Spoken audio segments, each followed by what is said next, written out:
பொரியும் தேங்காய் பாலும் வச்சு ஒரு ஸ்வீட் செய்யலாமா? அது எப்படி செய்யுதுன்னு பார்க்கலாம். ரொம்ப ஈஸியான முறையில் செய்யலாம். சாப்பிட்றதுக்கு இது ரொம்ப நல்லாயிருக்கும்.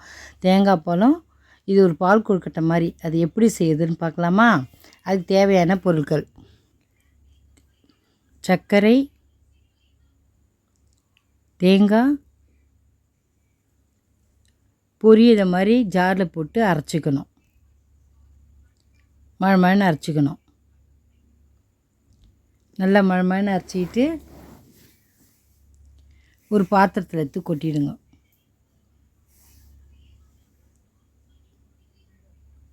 இப்போ நம்ம இதை கொஞ்சம் கொஞ்சமாக தண்ணி ஊற்றி பால் கொழுக்கட்டை எப்படி பிசையும் அதே பதத்தில் பிசையணும். கொஞ்சம் கொஞ்சமாக தண்ணி ஊற்றி பிசையணும். நிறைய தண்ணி ஊற்றினா ரொம்ப கொல கொலன்னு ஆகிடும். அதனால் பொறுமையாக தண்ணியை ஊற்றி நல்லா கெட்டியாக பிசைஞ்சிக்கோங்க. பாருங்கள், நான் கொஞ்சம் கொஞ்சமாக தண்ணி ஊற்றி இது பாருங்கள் கெட்டியாக பிசைஞ்சிட்டேன். இப்போ இதை நம்ம உருண்டை பிடிக்கணும். நீங்கள் கையில் ஒட்டுதுன்னா கொஞ்சம் நெய் தடவி உருண்டை பிடிக்கலாம். கையில் ஒட்டாமல் வரும். இப்போ இதை உருண்டை பிடிச்சி வச்சிடலாமா? அதை எப்படி பிடிக்குதுன்னு பார்க்கலாம். இதை மாதிரி கொஞ்சமாக மாவு எடுத்துக்கோங்க. மாவு எடுத்துகிட்டு இதை ரவுண்டு பண்ணுங்க. நான் சொன்ன மாதிரி கொஞ்சம் நெய் தடவிட்டு இதை மாதிரி ரவுண்ட் ரவுண்டாக பிடிச்சி வச்சுக்கோங்க. உருண்டை நீங்கள் எந்த ஷேப்பில் வேணாலும் பிடிச்சிக்கலாம். நீட்டாக கூட பிடிச்சி போடலாம். நான் ரவுண்டாக பிடிச்சி போட்டிருக்கேன். இந்த மாதிரி இட்லி பாத்திரம் வச்சு அதை தண்ணியை ஊற்றிட்டு இட்லி தட்டை மேலே வச்சுருங்க.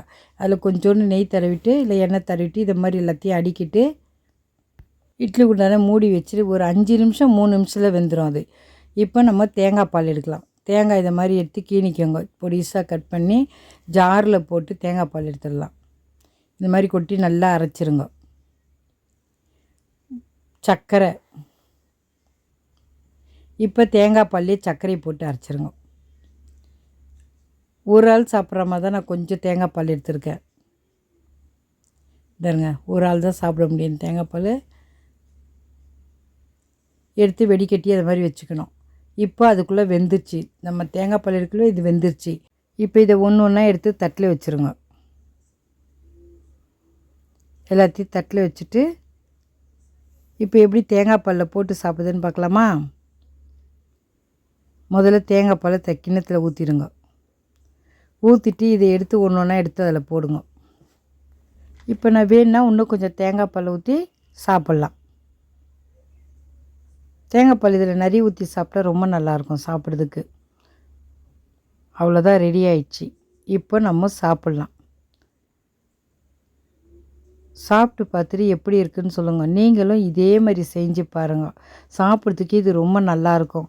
எவ்வளோ ஈஸியான முறையில் பாருங்கள். 3 நிமிஷத்தில் வேகும். தேங்காய் பால் அதுக்குள்ளே எடுத்துலாம் டக்குன்னு செஞ்சு சாப்பிட்றலாம்.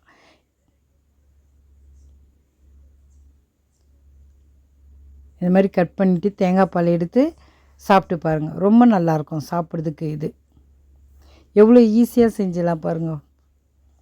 நீங்கள் ஒரு முறை செஞ்சு பாருங்கள். பொரியும் சர்க்கரையும் தேங்காய் பாலும் ரொம்ப ஈஸியாக செய்யலாம். லைக் பண்ணுங்கள், ஷேர் பண்ணுங்கள், மறக்காமல் நம்ம சேனலுக்கு சப்ஸ்கிரைப் பண்ணுங்கள்.